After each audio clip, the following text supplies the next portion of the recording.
Guys, my name is Ali Al-Karagoli. I'm a systems engineer and a postdoctoral fellow at the NASA Jet Propulsion Lab. In this video, I'm going to show you a 10-second technique that you can use to immediately stop procrastinating and get started on your tasks. Now, this is especially relevant if you're someone higher up on the ADHD spectrum, where procrastination tends to be an issue. But even if you are a neurotypical person, this is still going to be relevant.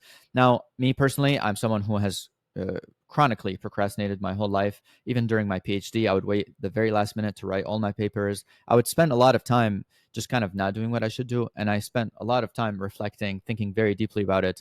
And hence I made this video. Now, before I go ahead and get started, I did make a more in-depth analysis video about procrastination. I dive a lot more deeper in the root causes of it. I'll put a link for the for that in the description so you can watch it afterwards. But for now, let's go ahead and get into here. So before we understand how this 10-second rule will work for procrastination, we first need to understand, why do we procrastinate? Why do people even procrastinate in the first place? Why are you not doing what you know you should be doing? And the reality is, procrastination is only partly a logical thing. It's mostly an emotional thing. It's a neurochemical thing that's happening inside your brain. Very often when you're procrastinating on something, there's really two reasons you're procrastinating on it. One is you're overwhelmed and you're not very clear on what you should be doing. Two is you have some type of fear or emotional resistance, usually some type of fear of failure. And there's a third hidden one in that the thing may not be interesting. You may not want to do it. There's more interesting options. Now, that third problem can be done very, very easily. You just basically remove the distractions, you put the phone away, you do all that, and you can go ahead and get started. But that's not enough. We still need to take care of the other two, which is the clarity and the fear, right?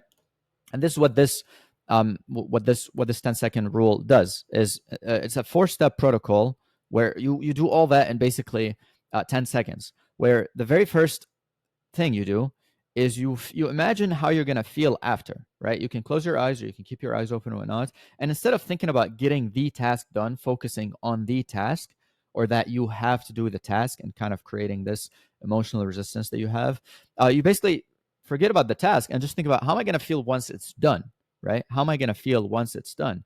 And you can spend literally like 2 seconds, 3 seconds doing it. And just imagine, how am I going to feel once this is done? And usually you're going to feel relief. You're going to feel good about yourself. You're going to feel confident. You're going to feel like you're on top of things. And you'll be able to move on to the next things. Obviously, this may take a bit longer for some people.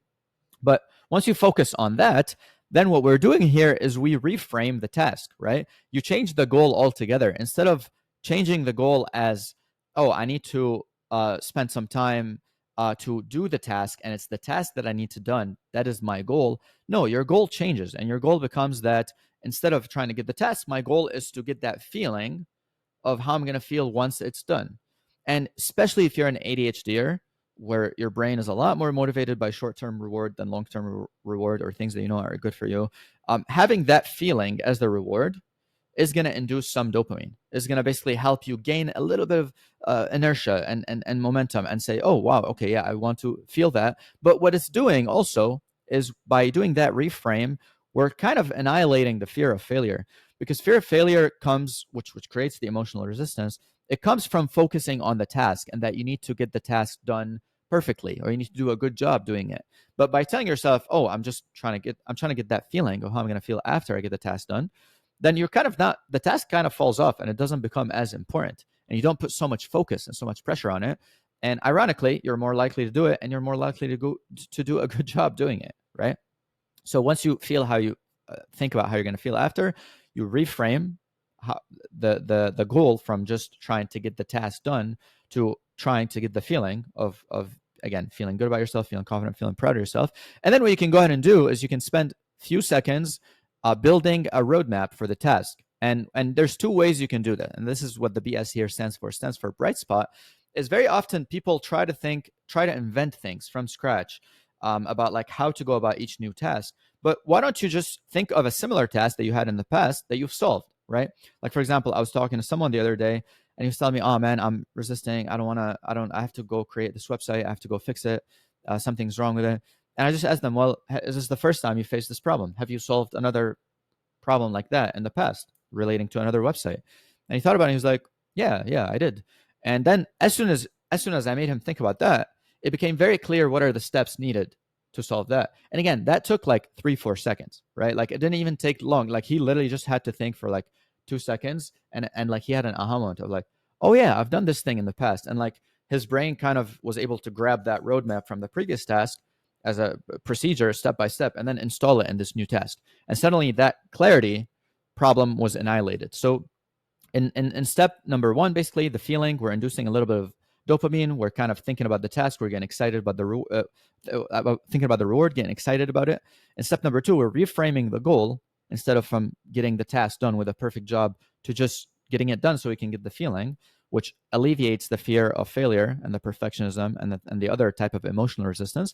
And then in the third step, we go ahead and create a mental roadmap to gain some clarity on what are the steps needed to get done. Obviously, in the case that you cannot compare, it's something very, very simple. You have to come up with a roadmap on your own. But if you don't even want to do that, then you can ask ChatGPT. You can go on ChatGPT and you can type something like, so I am procrastinating on building a website.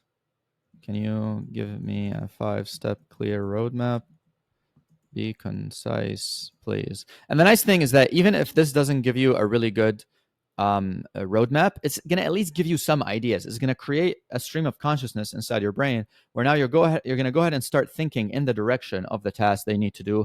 And you'll be thinking about the roadmap and the steps rather than like, oh, I got to get this thing done. And again, that's going to alleviate the fear as well. So again, very, very simple protocol. Just focus on how you're going to feel after. That's going to motivate you to get it done.